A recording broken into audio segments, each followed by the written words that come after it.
So they come to you at some point and say, okay, we need you to get all your shit on, and we want to see you pulling your guitar out of a guitar case. Yeah. And of course it's got, whatever it's got written on it, slap nuts or whatever. Do they explain why you're doing that or why they're having you film that? We're going to shoot a pre-tape with you, Jeff. Can you get dressed? And I'm like, am I wrestling, not wrestling? And look, I don't remember this jersey that I had on. And I'm like, hey, Bruce, is this cool? Yeah, it's great. That's fine. I said, I think it's more appropriate what we're doing here, what we're going to do here. I'm like, okay, we're shooting a pre-tape. Great. So we don't see the full thing. We do see you with the case on the monitor, and we're going to talk about that in a minute. But did you turn around and cut a promo and they just edited it out? No. Or it was just you unpacking the guitar? That's it. Well, here's a silly question, but I want to know all the granular detail. Did you travel with that guitar? Or is that on the props truck? That is a Ellis Edwards special. No. And there is because during that day, the production and specifically the two, the props truck, and I could just call it the scenic and all that kind of stuff.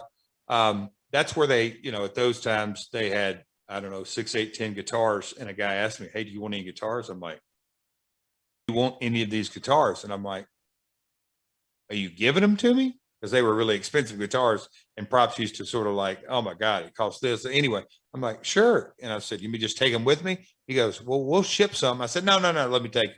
So I remember telling them to tape it up and all that kind of stuff. So the shorter answer is no, I didn't travel with that. That was a prop guitar. But that day you left with 5 or 6? 6. That's true. Did you keep any of them? There's one on my wall right there.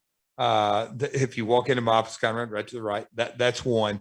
I've used a couple through the years. Then at the very last minute, I don't know, I've got one.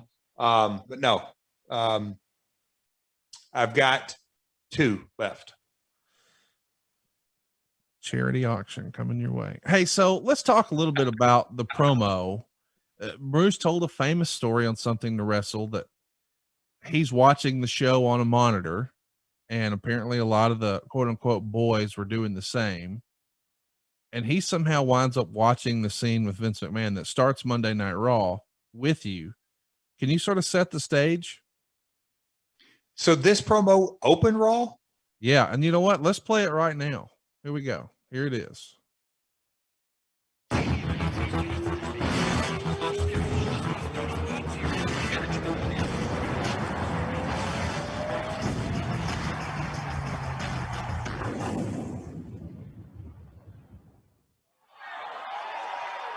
Well, now here's the WWF, and here's WCW. Well, there's JArrett. And here we have the owner of the World Wrestling Federation, and now the owner of WCW. That's right. Vince McMahon, I have purchased, I own my own competition. And tonight I have the ability to address WWF fans as to what this means. I have the ability to address WCW stars as to what this means to them. And yes, I have the ability to address WCW fans as to what this actually means to them as well. Tonight, at the right time, there'll be a special simulcast. And let me just say that tonight, for sure, one man will make history. And that's me, Vince McMahon. Now, as far as the JArretts of the world are concerned, you know how Jeff spells his name? That's JEFF. Well, you know what? I would suspect that we'd spell it a different way after tonight. That would be capital G, double O, double N, double E. Gone. That's how Raw started. Top 5 most important Raws in the history of professional wrestling. Maybe one of the most important shows in the history of professional wrestling. And it starts with the Overlord, the most powerful man in wrestling, ribbing the way you spell your name and publicly firing you. Boy, you just got history coming and going, don't you? Conrad, I had a flashback. Put this on and really think through this. 1986 was my first match. Yep. Before that, Kaufman, David Letterman show, Jackie Fargo, Jerry Lawler, all the folks coming through, my vision of the business, my thoughts on the business, and fast forward up, I forgot that open Raw. I had in my mind, and I don't know if people know how you make this chicken shit turn into chicken salad, that you have researchers, and it's a whole team at Ad Free and the guys, but to really drill down into it.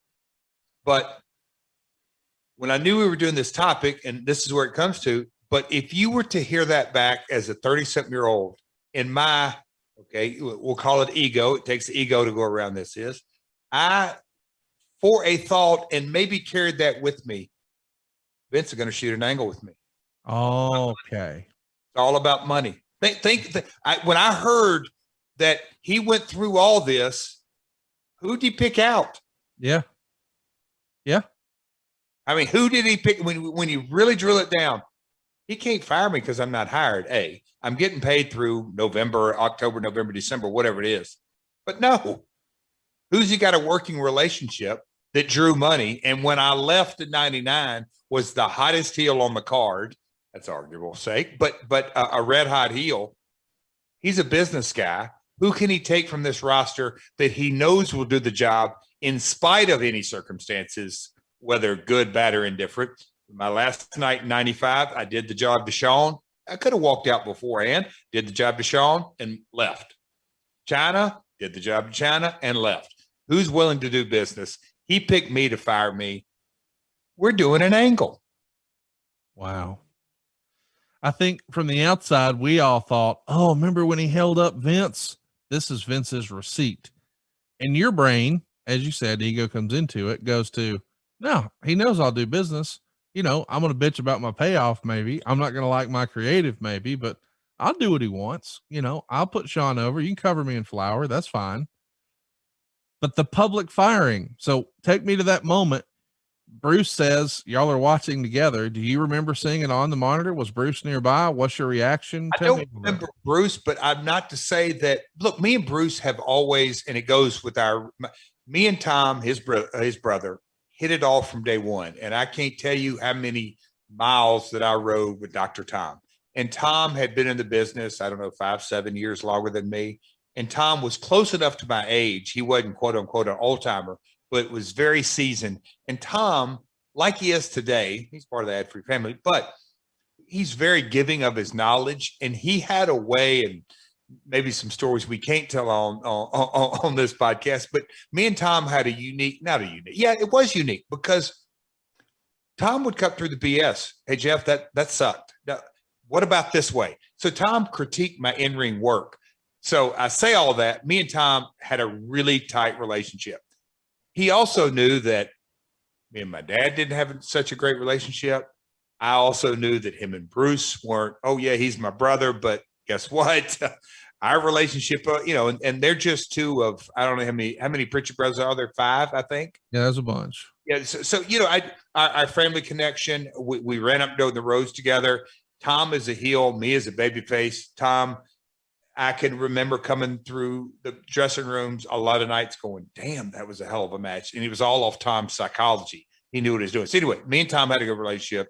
Fast forward to me and Bruce is doing the vignettes, working together. Bruce was a supporter of me working against Scott Hall. I knew that. I absolutely knew that Bruce really liked the Razor Double J storyline. So now I'm not going to get sidetracked, Conrad, and do all that. But fast forward, here comes Bruce. Bruce, we had a relationship. I knew he wasn't he was pissed off that I walked out in Nashville that night, like really mad at me. And also knew coming back, he wasn't the greatest of fan of me coming back in the fold. But Russo was also writing, and I knew everybody had their own individual ups and downs. And, at that time, Russo and Ferraro were lead writers. But anyway, get to Panama City. Again, unless you're in the industry, but the boys will be the boys will be the boys. And at the end of the day, we're all going to cross paths again. Bruce grew up in the wrestling business in Houston. I grew up in Tennessee. So I and maybe wrongly, maybe this is completely inaccurate. Maybe Bruce really enjoyed it for the moment, but I didn't take it anything slight. I don't remember him standing next to me. But as I heard that promo just 5 minutes ago, it came back in my mind. I'm going, he started Raw with Jeff. He started Raw with Jeff. Where are we going with this? People came up and asked me this, namely Bob Ryder.